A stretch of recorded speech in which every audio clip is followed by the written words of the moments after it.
الرحیم وبہ نستعین انہ خیر ناصر و معین وصلی اللہ علی سیدنا محمد وآلہ الطاہرین اللہم صلی علی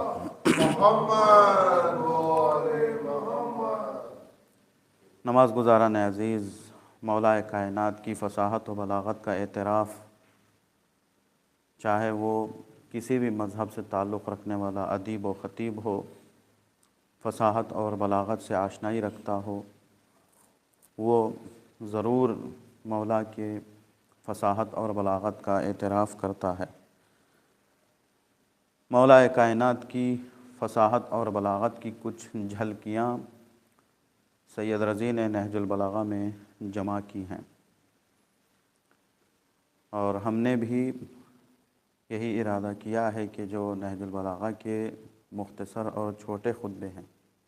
اس لیے کہ طویل خطبوں کا انتخاب کریں گے، بیچ میں سلسلہ ٹوٹ جاتا ہے تو بات ادھوری رہ جاتی ہے، لہٰذا ماہ مبارک رمضان سے پہلے تک جتنا ہو سکتا ہے ہم نہج البلاغہ کے خطبات پر، البتہ مختصر خطبات جو ہیں مولا کے، اس پر روشنی ڈالیں گے۔ تو آج صرف نہج البلاغہ کا ایک مختصر تعارف، آج شرح شروع نہیں کریں گے خطبے کی، صرف مختصر اس کا انٹروڈکشن آپ کی خدمت میں پیش کریں گے۔ نہج البلاغہ کے مؤلف آپ کو معلوم ہے، ان کا پورا نام علامہ محمد ابن الحسین الموسوی، جو مشہور ہوئے ہیں تو سید رضی سے مشہور ہوئے۔ ان کے بڑے بھائی سید مرتضیٰ، جسے علم الہدیٰ کے نام سے یاد کیا جاتا ہے، یہ دونوں نہایت ہی محترم اور بزرگ شخصیتیں۔ آپ کا سنا ہوا واقعہ ہے، شیخ مفید رحمۃ اللہ علیہ خواب میں دیکھتے ہیں کہ شہزادی کونین تشریف لائی ہیں، شہزادی کے دونوں ہاتھوں میں انگلیاں تھامے ہوئے دو بچے ہیں، حسن و حسین۔ شیخ مفید کے قریب آ کر شہزادی کہتی ہیں علمہم الفقہ، تم میرے بچے حسن اور حسین کو فقہ کی تعلیم دو۔ تو یہ فوراً گھبرا کے اٹھتے ہیں کہ وہ عالم علم لدنی کے مالک ہیں، مجھ جیسا ایک گناہ گار یہ کیسے ممکن ہے کہ ان کے بچوں کو تعلیم دوں۔ بہت پریشان تھے، لیکن جب دوسرے دن کرسی درس پر بیٹھے تدریس کے لیے تو اتنے میں کیا دیکھا کہ سید رضی کی ماں، وہی کیفیت جو خواب میں شہزادی کونین کے حوالے سے دیکھا تھا، تشریف لاتی ہیں، اور وہی جملہ جو خواب میں شہزادی نے کہا تھا علمہم الفقہ، یہ کہتی ہیں یا شیخ علمہم الفقہ، میرے یہ دو بچے ہیں، ان کو فقہ کی تعلیم دو۔ تب یہ تعبیر سمجھتے ہیں کہ کل رات جو میں نے خواب میں دیکھا تھا در حقیقت وہ یہی خاتون ہے، یعنی اتنی پاک اور معتبر یہ ہستی، وہ خود بھی عالمہ تھی، اور ان کے جو ہے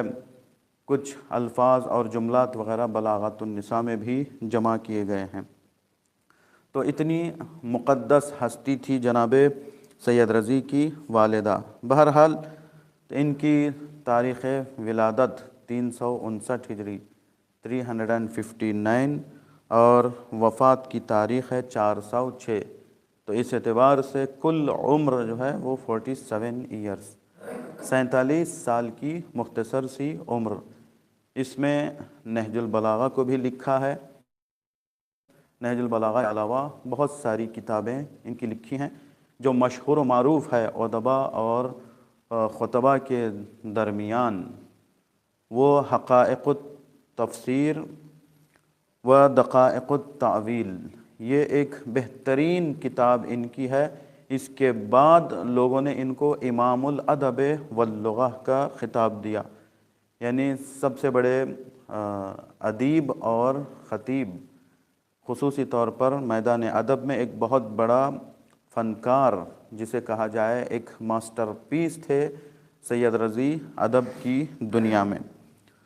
تو صرف نہج البلاغہ ہی ان کی کتاب نہیں ہے، اس کے علاوہ دوسری بھی کتابیں ہیں، جیسا کہ ہم نے ایک نام اشارے کے طور پر لیا۔ تو بہرحال وقت کا صحیح استعمال کیا تو کم عمر میں، بہت زیادہ عمر نہیں تھی، 47 سال کی عمر، ہم لوگ شاید 47 سال کی عمر میں ایک بار پورا نہج البلاغہ کو پڑھتے بھی نہیں ہیں، ہے نا۔ آج تک ہم میں سے وعدہ بھی ہم نہیں کر سکتے، ہاتھ اٹھا کے کہہ نہیں سکتے کہ ہم نے ایک مرتبہ شروع سے آخر تک نہج البلاغہ پڑھا ہے۔ کیوں؟ اس لیے کہ ہم نے وقت کا صحیح استعمال نہیں کیا۔ اور آج کے زمانے میں کوئی بھی ایک کتاب لکھ دینا نسبتاً آسان ہے، اس لیے کہ آپ ایک ٹاپک پہ کلک کریں گے، ایک بٹن دبائیں گے تو سینکڑوں حدیث آ جائیں گی۔ لیکن جس زمانے میں انہوں نے کتابیں لکھی ہیں، ایک ایک حدیث کے لیے ساری کتاب کا مطالعہ ان کو کرنا پڑتا تھا۔ تو سید رضی نے ایک دو کتابوں سے نہیں، سینکڑوں کتابوں سے انہوں نے نہج البلاغہ کو جمع کیا ہے۔ اہل سنت کے ایک عالم دین یافعی، اس بدبخت آدمی نے جو ہے ایک الزام لگایا تھا سید رضی کے اوپر کہ یہ نہج البلاغہ حضرت علی کا کلام نہیں ہے، ان کے بڑے بھائی سید مرتضیٰ کا کلام ہے، سید رضی نے لکھ کے علی کی طرف نسبت دے دیا ہے۔ تو اس کا جواب دیا ہے علماء نے، اور 61 کتابوں کو، معتبر اتھینٹک کتابوں کو جو ہے پیش کیا جواب کے طور پر کہ تم کہتے ہو سید مرتضیٰ کی ولادت سے پہلے کی یہ کتابیں ہیں، ہے نا، تو اس میں ہم تمہیں جواب دے رہے ہیں جو خطبات جمع کیے گئے ہیں۔ تو اتنی زیادہ کتابوں کا مطالعہ کر کے انہوں نے نہج البلاغہ کو جمع کیا ہے۔ تو بہرحال مختصر عرض کر دوں آپ کی خدمت میں کہ اگر ہم سے کوئی سوال کرتا ہے کہ یہ نہج البلاغہ ہے کیا، اس میں کیا چیز پائی جاتی ہے، تو حد اقل کم ترین وظیفہ ہمارا یہ ہے کہ ہم یہ جانیں کہ نہج البلاغہ میں کیا ہے، کتنے خطبات ہیں وغیرہ۔ تو یہ علامہ ذیشان حیدر جوادی کے ترجمے کے اعتبار سے میں آپ کی خدمت میں عرض کر رہا ہوں کہ نہج البلاغہ میں خطبات 241 نہج البلاغہ میں خطبات ہیں، اور خطوط و رسائل، لیٹرز جو مولا کائنات نے اپنے گورنروں کو لکھا ہے، شہروں کے حاکموں کو لکھا ہے، اور خود اپنے بیٹے امام حسن کو لکھا ہے، تو 79 ہے نا یہ خطوط اور لیٹرز ہیں، اور کلمات خسار 480، یعنی شارٹ سیئنگز آف مولا کائنات 480 جاتے ہیں۔ البتہ میں ایک بات یہ بھی عرض کر دوں کہ یہ جو نہج البلاغہ میں جمع کیا گیا ہے، یہ مولا کائنات کی زندگی کا پورا کلام کا مجموعہ نہیں ہے، چونکہ یہ ادیب تھے، ادب سے دلچسپی رکھتے تھے، تو جو چیز ان کو پسند آئی ہے اسے جمع کیا ہے، ورنہ ایسا نہیں کہ پورے مولا کائنات کے کلام کو انہوں نے نہج البلاغہ میں جمع کیا ہے۔ جیسے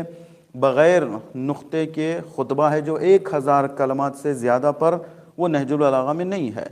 بغیر الف کے سخت ترین مرحلہ ہے انسان کے لیے خطبہ دینا، لیکن مولا کائنات نے 1150 جملوں پر مشتمل بغیر الف کے خطبہ دیا ہے، وہ اس میں نہیں ہے نہج البلاغہ میں، وہ دوسری کتابوں میں ہے۔ کہنے کا مطلب یہ ہے کہ جو کچھ مولا نے کہا ہے وہ سب کچھ نہج البلاغہ میں نہیں ہے، بلکہ یہ سید رضی نے اپنے مزاج اور اپنے ذوق ادب کے تحت اسے جمع کیا ہے۔ اسی طریقے سے اس میں 480 جو ہے شارٹ سیئنگز آف مولا کائنات ہیں، کلمات قصار کے نام سے یاد کیا جاتا ہے۔ اس کے علاوہ غرر الحکم و درر الکلیم کتاب ہے مولا کائنات کی، اس میں بھی صرف مختصر جملات مولا کائنات کے جمع کیے گئے ہیں، تو 10,000 سے زیادہ مولا کے جملے اس کتاب میں ہیں، ہے نا، درر الکلیم و غرر الحکم میں جو ہے جمع کیے گئے ہیں۔ اس کے علاوہ 111 آیات مولا کائنات نے اپنے خطبات کے درمیان استعمال کیے ہیں جو نہج البلاغہ میں موجود ہیں، اور 38 مولا کے احادیث کا سہارا نہج البلاغہ میں لیا ہے، اور 14 اشعار مولا کائنات نے استفادہ کیے ہیں خود کے اور مشہور شعراء ادب کے، نہج البلاغہ میں جمع کیے گئے ہیں۔ تو خلاصہ یہ کہ ہمیں کم سے کم اتنا معلوم ہونا چاہیے کہ 241 خطبات ہیں، 79 لیٹرز ہیں، اور 480 کلمات قصار ہیں۔ نہج البلاغہ کا یہ مختصر